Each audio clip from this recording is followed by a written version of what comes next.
This is Brian, screenfiles.com in review. And what I'm looking at today is the second season of Netflix's Black Summer, and I really liked it quite a bit, though I tend to be apathetic towards The Walking Dead, which is a very similar show on some levels. And I tried to figure out why that is. And here are the reasons I prefer Black Summer over The Walking Dead. First off, it's the nature that it's released, which is to say, an entire season is released at a single time, as opposed to the way The Walking Dead is typically released. Well, I should say, the way that Walking Dead is typically released when I had ANC, which is to say, an episode a week. The thing of that is, it becomes very familiar to you, and you become invested in the characters. With the releasing an entire season in a month, that happens, but it doesn't happen in the same way. Which is to say, it takes longer for you to become invested in any particular person. Because even if you are drawn to a character or characters during that first season, just as quickly they're gone. And they could be gone for a period of months, in which case you forget. And that's what's happened to me in reference to Black Summer. I didn't remember any of the characters since the first season. So, having to see these people, I had no ties to them. They were just individuals stuff was happening to. And that made it in its own way even more terrifying than these things typically are. The second reason is that, and I've mentioned this before, and it bears repeating, Black Summer was created by the Asylum. These are the people who literally made a studio from creating schlock. Atlantic Rim, Sharknado, the list is endless of the deliberately crappy movies this studio makes. It's not an accident, by the way. As far as I can tell, it's a profitable niche for them. So, that they're the people behind this show amazes me. And that gives them, in my book, a lot of credit because they clearly can create an intense, well-done show. We just haven't seen it before now. So that's really interesting to me. Another thing is, the person behind the camera is Peter Hyams. He's the son of, I think his name is John Hyams, the director of things like Outland, A Sound of Thunder, 2010. He's done a lot of stuff. And his son tends to specialize in action films, physical action films. And he has a masterful way of using a Steadicam that's just remarkable to me. Remember, if you saw any of my reviews for The Conjuring, what bothered me was James Wan's use of Steadicam, which is to say, it's obtrusive and it feels odd and it disrupts the flow of the film, in my reckoning. Peter Hyams' use of Steadicam is entirely different. It fits, it works, it feels natural, and that's kind of important. Another reason why Black Summer works better than The Walking Dead is I don't recognize the actors. That sounds like a minor thing, but it's really not. Because think about it. If you go into a movie or a television show, whatever, you recognize and like the actors, you're investing in them already. Before frame one is rolled, you're investing in them.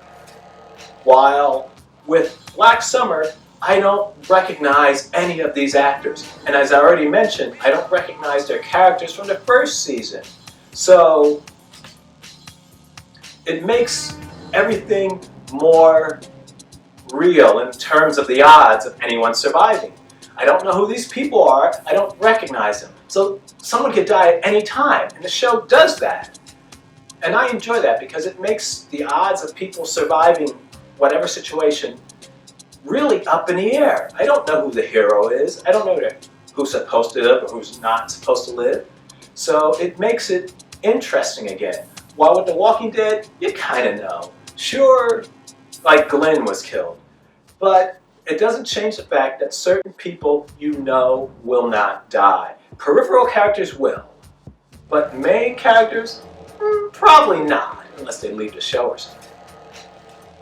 And I think the most persuasive thing for me to recommend Black Summer is that it's so chaotic. And I like this a lot because it fits the material. Normally chaos in movies or television series oftentimes stems from a disorganized mind or a weak story, sometimes even a combination thereof. And it comes off as sloppy. It doesn't here. For instance, season 2 oftentimes begins at the end of an event and works backwards, and it hops around in time a lot. Combined with not knowing who the people are, combined with there's no feeling of safety like in The Walking Dead, it creates this atmosphere of chaos and uncertainty. And to be sure, the second season of Black Summer is a bit of a dirge. It's not fun watching, but then again, it's not supposed to be fun. It's supposed to feel desperate and scary, and it does it in spades. In fact, that's probably, I think, the greatest compliment I can give this season of Black Summer. Namely, it does what it does so well and so efficiently that it all feels like a plan. It doesn't feel random. Nothing feels random. Never mind how chaotic the show is. It feels organized in its chaos. And that's, I guess, its biggest compliment. It has structure, but the structure is not as visible as it typically is in movies of this nature. It has structure, though that structure is not as visible as it typically is in television shows of this nature. The Walking Dead is all structure, and its structure is very apparent. That doesn't make it bad, but you can see where they're going with things. You can see why they're doing what they do. In the case of Black Summer, it's all up in the air. I don't necessarily know why decisions are made the way they made in reference to it, but it works. It's terrifying and really well done. And as I've also said numerous times, I hate running zombies. I think it's a trope that needs to go away.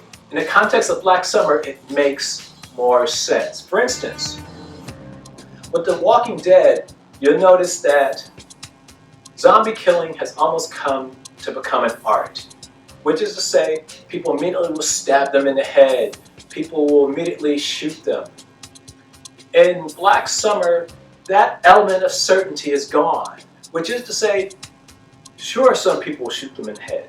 Other people won't. They don't know. They didn't read a novel on zombie survival techniques. Their uncertainty is refreshing. And a trope you oftentimes see in these type of television shows is the idea of people shooting zombies in the head as if it were just such an easy thing to do. And that's not Black Summer, which is to say, there are numerous scenes where you'll have a zombie running at someone and someone is standing and they don't shoot them in the head. They don't stand their ground and shoot them in the head. That makes perfect sense. Imagine how terrifying that is. You know that these things are virtually unstoppable and it's rushing right at you, bellowing the entire time. What are you going to do? You're going to run. If you're not cornered, as in you're back against the wall, you're going to run. And Black Summer, a lot of people do that. And I like that so much. It doesn't treat these creatures like they're part of a video game. Instead, it treats them as actual things. You can't treat them like, bam, shoot them in the head, game over. It doesn't work that way, and the show's the better for it. It doesn't work that way, and the show is the better for it. So what do you think? This is Brian with ScreenFiles.com and Review. Do you agree? Disagree? Let me know down below. And as usual, consider a like or a follow. Peace.